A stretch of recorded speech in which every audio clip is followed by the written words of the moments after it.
Hello everyone, welcome to my channel. आज आपण बनवणार आहोत ओली करंदी, ती पण फ्राय करून. तर बघूया. मध्ये आपण 3 पळी तेल टाकूया.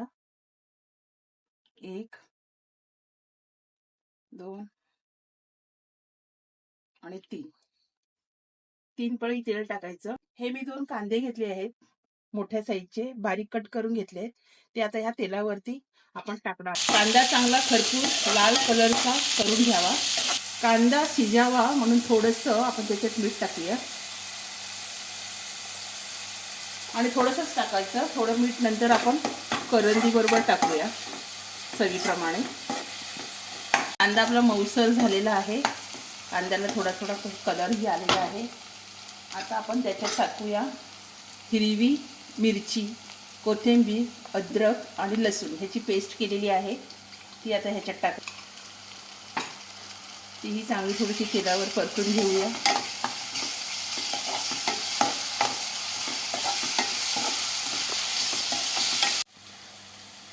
आता वाटण टाकलेलं आहे तेलावरती. आता त्याच्यामध्ये आपण ही करंदी स्वच्छ साफ करून 3-4 पाण्याने धुवून चांगली निथळून ही ह्याच्यामध्ये आपल्याला तेलावर परतून घ्यायची आहे.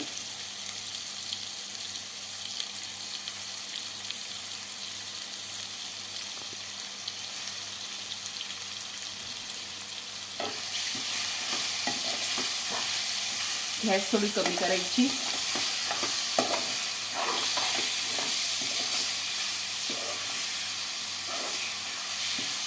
करंदी विदाऊट बटाट्याने पण होते. काही काही लोक कांद्यातच करतात, पण आम्ही बटाटा यूज करणार आहोत.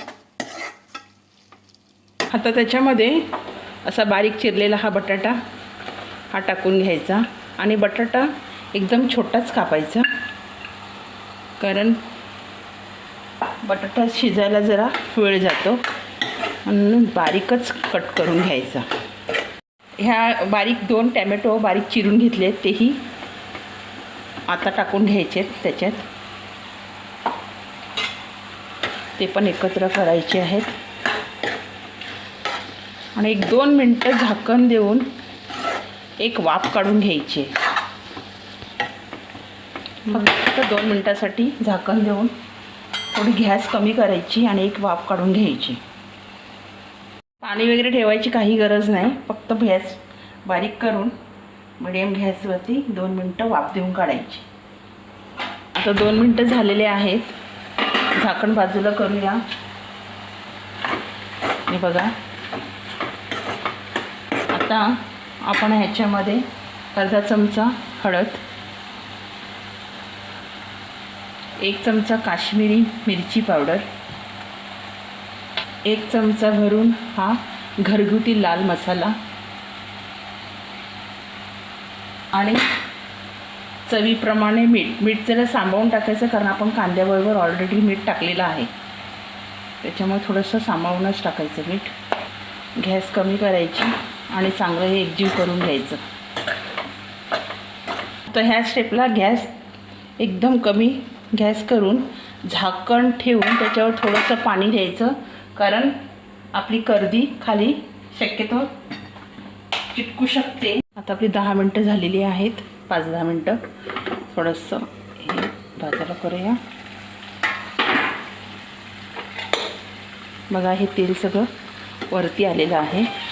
तर सगळं एकत्र करायचं.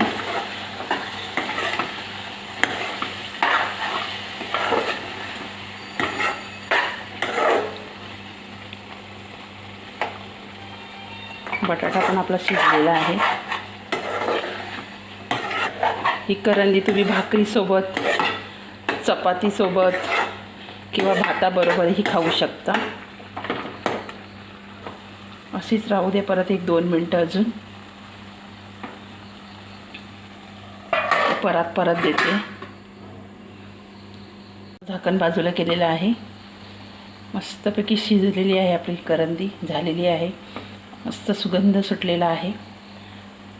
आता ह्या स्टेजला आपण त्याच्यावरून थोडीशी वरून कोथिंबीर अशी टाकायची आहे. आणि ही करंदी तुम्ही भाकरीबरोबर तुम्हाला सांगितल्याप्रमाणे चपातीबरोबर भाताबरोबर तुम्ही खाऊ शकता. आपली ओली करंदी फ्राय रेडी आहे. तुम्हाला ही रेसिपी आवडली असेल तर तुम्ही लाईक करा, शेअर करा आणि सबस्क्राईब करा. थँक्यू.